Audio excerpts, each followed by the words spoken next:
Once assembly is completed, the engine is moved to dyno prep. Here it is installed into one of our custom dyno carts.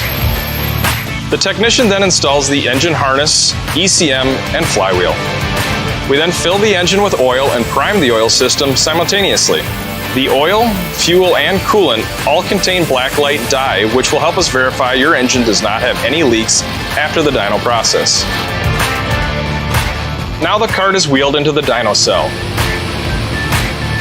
Once in place, we install the charge air cooler lines, air filtration system, and make all coolant and exhaust connections. We also connect the ECM to our scan tool. In an effort to reduce our hazardous waste, we clean and recycle fluids as much as possible. In place of using a starter, we actually use our dyno to crank the engine over for initial startup. We now enter into the 30-minute dyno run, which consists of 10 segments.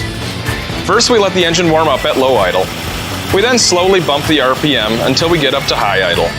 In this process, we are getting the oil hot, making sure the thermostat opens, and are seating the piston rings. Now at high idle, we put the engine at full load for 4 to 5 minutes. We are measuring the torque and horsepower output. We also monitor the oil and coolant temperature, along with oil and crankcase pressure. Now we enter into the cool down segment. First step, we drop the load to 40%. We then remove the load and have the engine running at 1500 RPM.